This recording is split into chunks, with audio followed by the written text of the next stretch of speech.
Good morning everyone. Papalitan ko ng basa yung ating napunit kahapon na libro, pages.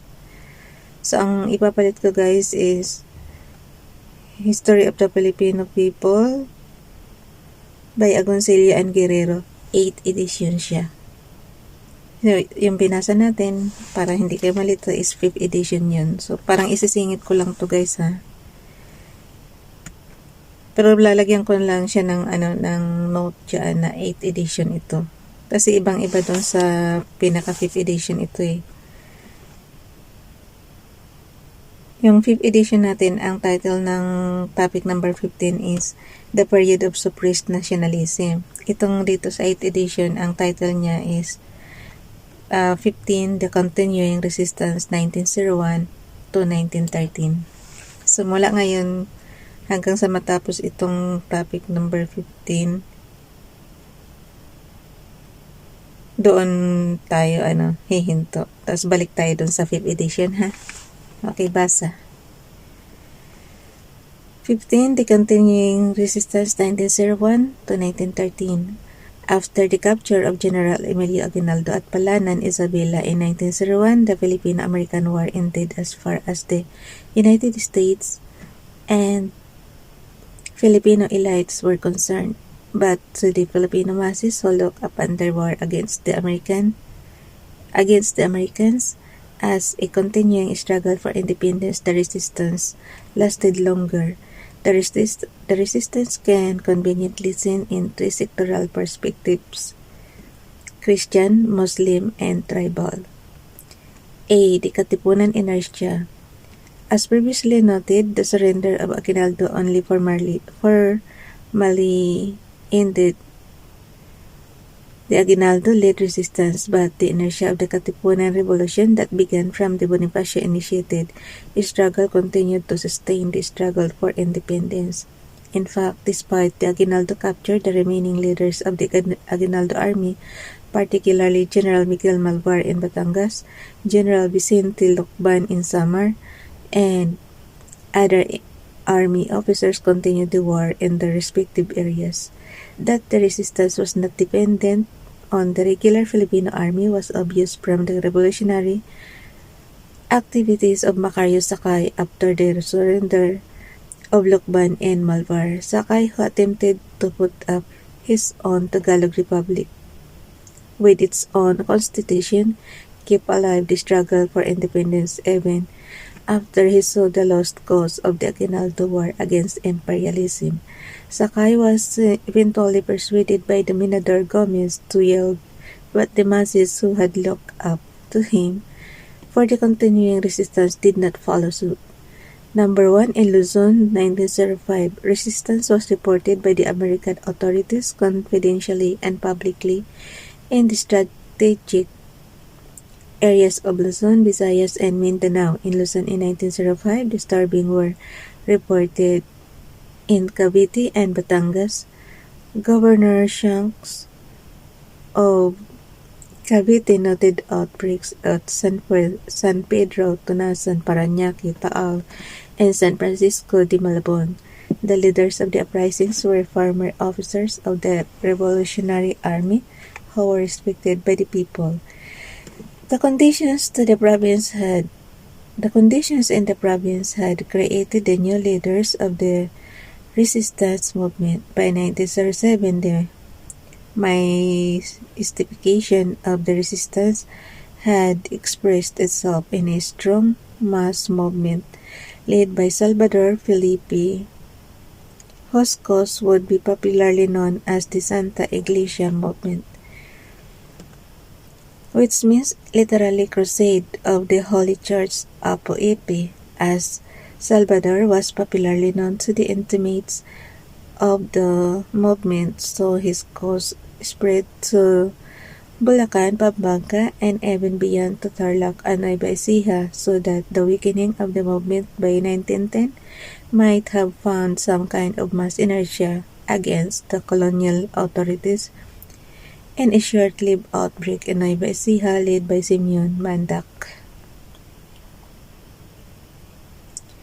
Thereafter, no significant outbreaks were noted by the colonial authorities. especially after the change in American administration from Republican to Democratic in 1912. The policy of rapid Filipinization initiated by Governor General Francis Burton Harrison in 1913 must have contributed to the Filipino elite's successful campaign to win the Filipino masses to the parliamentary struggle for self-government, which was encouraged by the American government. Number 2, in Bicol, 1902. Putol-putulin lang din natin to guys hanggang sa matapos lang din to. Tapos doon sa drawing, balik na tayo doon sa 5th edition. Mahaba-haba rin pala ito. In Bicol, number 2, in Bicol, 1902. In the Bicol Peninsula and the Visayas, the pattern of resistance showed a radical shift from the elite of the masses. One of the movement that worried the Americans was the one led by Simeon Ola and about 1,500 insurrectos in Albay. As a charismatic local leader, Ola started his activities after the fall of Aguinaldo, no less than Colonel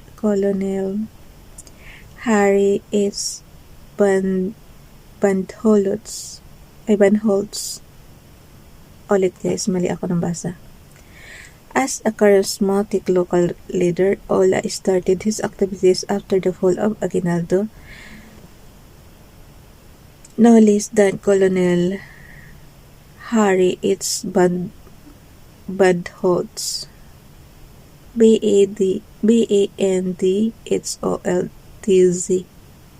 Bandholtz. Noted the significant role of Ola in the anti-colonial resistance in Bicol, although he regarded Ola as nothing but a notorious ladron. The American answer to Ola's movement was a concentration system in March 1903.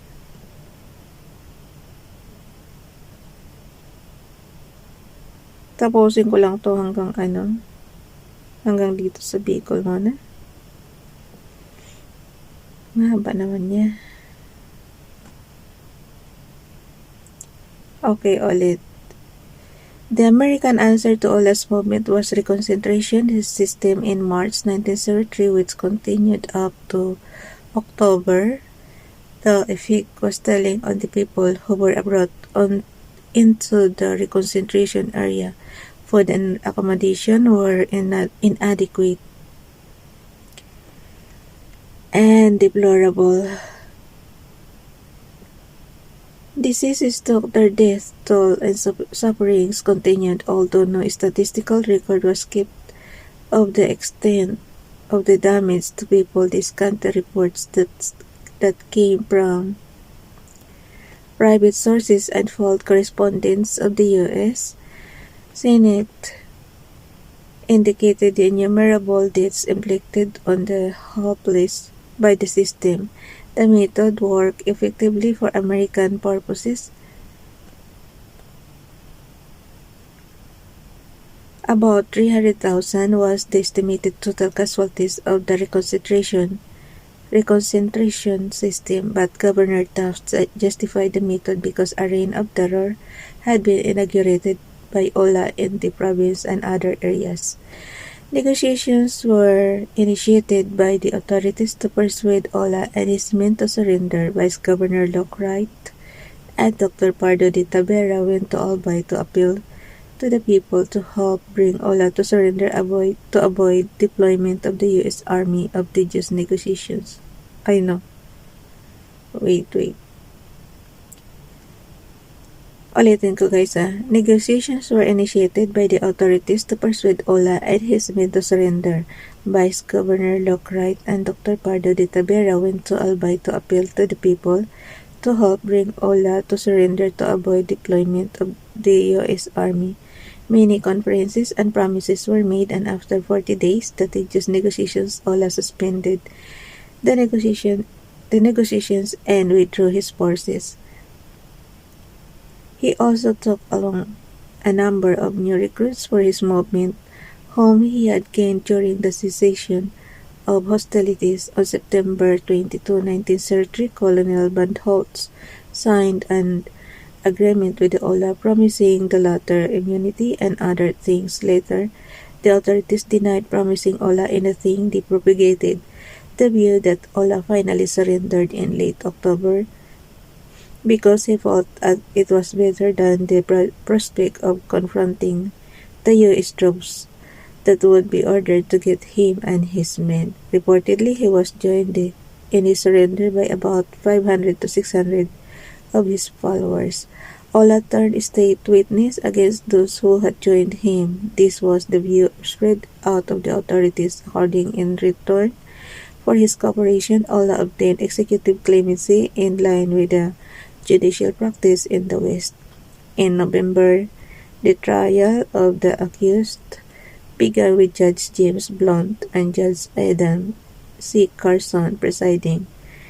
They were assisted by Chief Prosecutor James Roos. Several of Ola's men were freed. Some were sentenced under the vagrancy law,